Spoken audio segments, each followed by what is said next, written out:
We all can't win a contest, but we can all share the world in peace when we're intelligent and responsible, right? We all can't win the last game of the year, but we can all enjoy shelter and food and clean water and kindness and caring and intelligence, right? Now, you know, when you build a shed like we got out there, if we build it with a better, like that one guy who has the digital printer thing, but you build a big shed, you built it solid and stuff to last and stuff. And then it's going to be harder for rats to live in it. You'll have certain crevices and stuff like that. But if it's solid and brick shit solid and hard to get in because you don't have and you can keep the critters out, you won't have as much, have to use rat poison to keep the rats out of and when you build adobe houses and you build them right and you build the roofs correctly and everything like that, the access to the critters things, it's easier to cut it off and it's easier to keep big critters that burrow in and destroy things. It's hard to destroy the inside of a adobe house, right? Once you cook the bricks and everything. And seal it off and, good sealing. It takes a long time for any kind of decay through nature and critters to do that. So, putting people in boxes and building boxes for people to live in, which are inefficient. And we haven't even begun to try to, build adobe houses and then have like that one couple had with the pizza stove thing that heats up and does that. And then it maintains and keeps the heat inside. That's way more efficient than people having those little tiny homes and boxables and stuff that are going to put out more of the heat that's heating the inside and stuff, instead of sustaining it, maintaining it, and putting out less energy to heat and make the heating more in a small pocket right there in the earth where keeps the people in the area warm, as opposed to trying to heat like my mom. I'm not trying to heat the whole goddamn outside. Close the door, right? And so, just all the irrational, inefficient things we do by just being selfish and, for lack of a better word, stupid, right? Just insidiously stupid, But we build all these pieces of technology to communicate, and most of our communication is absolutely selfish, narcissistic, meaningless, and worthless, right? It's, Mercury and Leo. You're either smart or stupid, right? My mom with me, Earl. Everything, old Mercury and Leo, everything's said I have patience of a minute. My mom said that when we were young, because me and my sister, but then when I got older, she said, oh my God, you have the patience of a saint.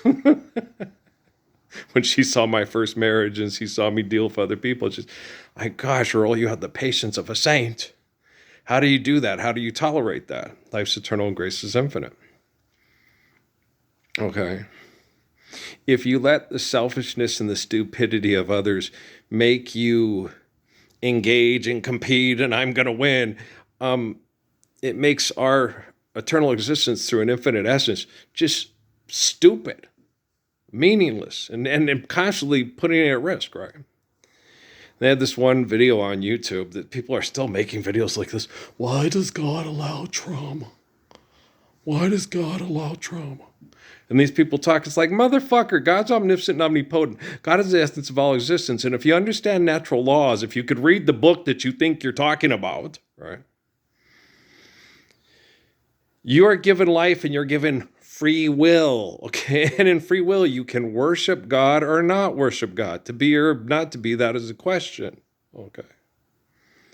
And trauma can happen by us building bad houses and then causing weather to react violently, and then a tree fall on the trailer and kill people. And that wasn't the glory of God that gives us life's fault. That was us being assholes because we're not obeying the natural laws given to us by the glory of God and appreciating the gorgeous gift of life given to us by God. And when we understand and obey the natural laws, we can live a better life, okay? So when something wrong happens, we go, okay, what was going wrong here? Well, the guy was outside with what's happening? He couldn't have sexual access to this girl, so he got drunk and passed out in a ditch.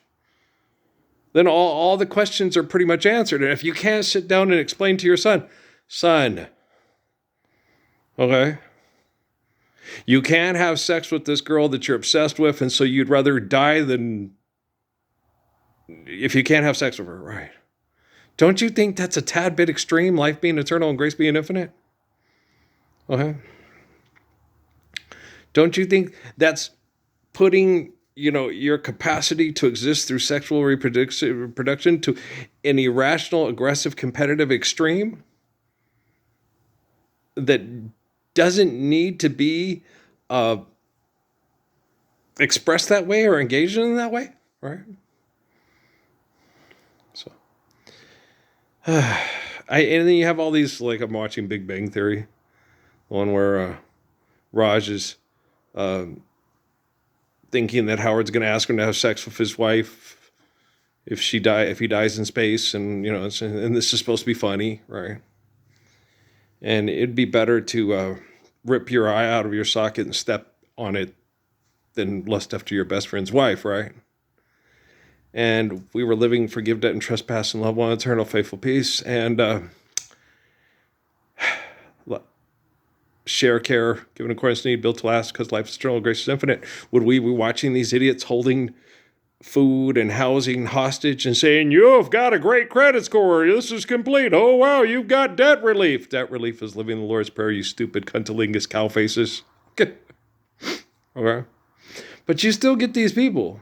And then everybody's, this guy, I'm not angry. I am the focal point of correcting invention. Okay? It says so in all the books. It says so in the Bible. Okay?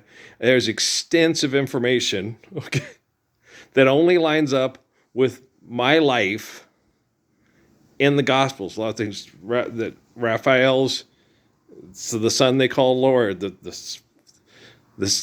son of Mary, my nephew, son of Mary. He's the one who's in the Islamic prophecy that says is most like the spirit of Abraham and Muhammad. I mean, there's so much. Gabe and Mike are in how many different Rebbeinu documents, and are my nephews, and they're the ones in the future that are talking to that are part of the Spirit of the Lord with the churches.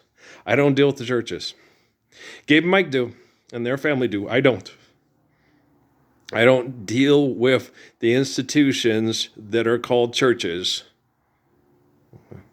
that deny living the truth of the Lord for philanthropy. That's Gabe and Mike deal with them. Isaac deals with that. That's all. That's their business. That's the Sir of the Cave. They're dealing with that.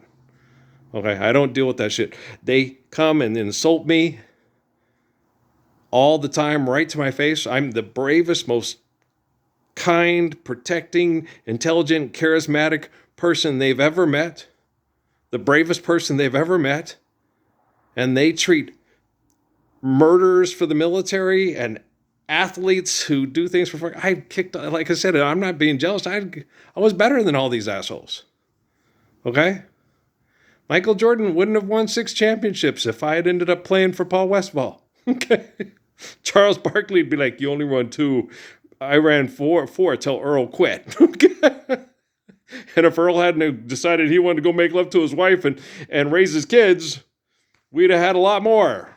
But he was intelligent. My point guard, yeah. So, oh yeah. There is no way in hell Michael Jordan and Phil Jackson would have been able to beat me. No. I'd been like, no. But they would have never gotten to that game where Danny Ainge went to double down on Horace Grant. No, we would have gone faux. It's like, what? They beat us in 4 games? We didn't even win a game.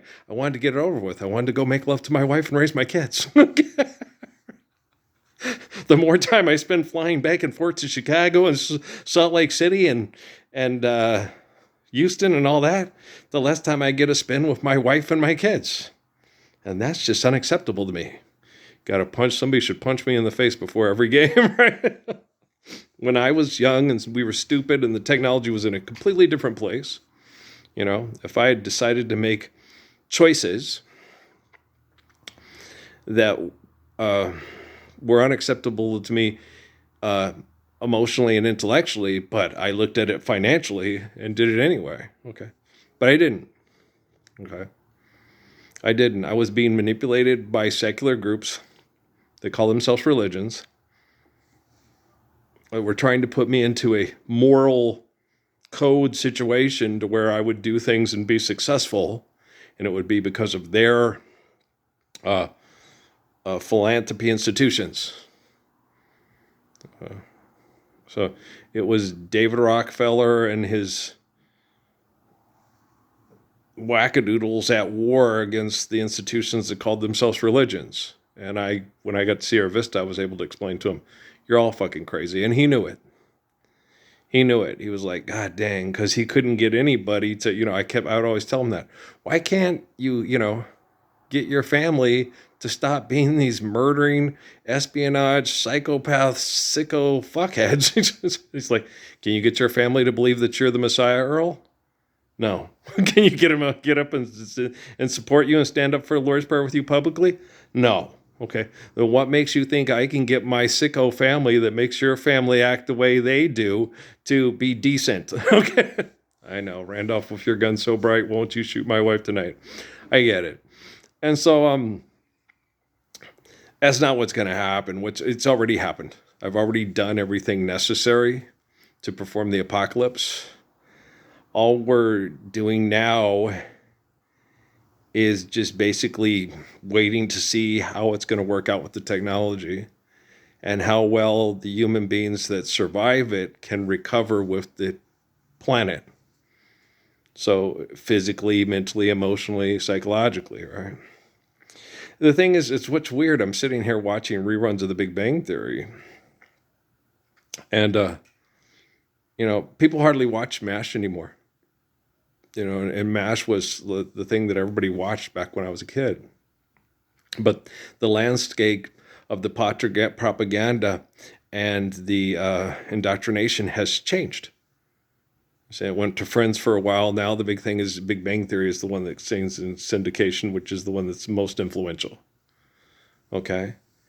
And then other things are going to come along, and they think, but they're not. Because if you look at the TV and the advertising and the economic dynamics, they get more and more insidious, and they're not even to the point of ridiculous. It's just insidious and it's just stupid. Okay, like college sports. Okay, college sports should have, okay, what they were talking about with the Pac-12 and all that, should have gone into more regional districts and to look to take care of the ecosystem and the California is like one of the tops, and hey, we should localize this and travel and do this and do electric cars and all that stuff. But yet their four biggest money making educational institutions, okay, the USC and UCLA left and to get greedy and join the Big Ten, which is on the other side of the country. And then the two that are supposed to be the most prestigious academic institutions are in the Atlantic Coast Conference, Stanford and Cal, right? And so instead of regionalizing and having a California conference, a Northwest conference, a Southwest conference, a Plains conference, a Mountain Plains conference, and a Midwest, and breaking them to geographical zones, having them all play against each other so the travel is easy and healthy and less dangerous.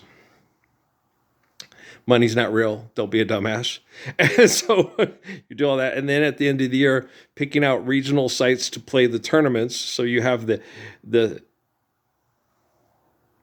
northeastern people play in the tournament and then decide a winner. The southeastern people decide and have a winner. The southwest and the northwest, in those four regions, you just fight them into four regions. And then the winner of the southeast plays the winner of the northeast because it's geographically closer together in a geographically selected location. And then the winners of the southwest and the northwest play in the geographic, like in Denver or something like that, or they pick a location, rotate Denver, Reno, wherever. Then they play, and then at the end of the season, You either play Indianapolis or San Antonio, and that's when you have the winner of the western side and the eastern side, and whoever wins, wins. And they're like, you want it to be, and that would just be for fun, okay? And that's what you do in college sports because you want to model intelligence of how your university still wants us to enjoy some of our traditions, but do it in an intelligent manner, using electric vehicles, not using combustible vehicles, making it convenient for people to travel, getting people together in Tesla buses and going to carpentry, pulling, get on the bus, not the 100-man march and stupid shit like that. So all the things that they should have done, and if you apply the physics of the Lord's Prayer and then play sports, then you have team chemistry, camaraderie, people getting together and playing because they want to play together and they want to enjoy it and have fun. We all can't win the last game of the year, but we can all understand the faith of Psalms. We can all live the wisdom of Proverbs. And we can all apply the physics of the Lord's Prayer in our sleep. Okay? Love you guys. But you see why I'm the focal point of fixing inventions so we can actually live religion. If you don't see that, it doesn't matter. I'm fixing the technology, and the technology is becoming a larger and larger aspect of control in your life. And when it does happen, sinner man, where are you going to go to? And sinner woman, where are you going to go to? How long that day? Live long and prosper. It's only logical, right? Let's go fix Mary Cooper's son and fix your guys' screenplays. Okay? Peace out.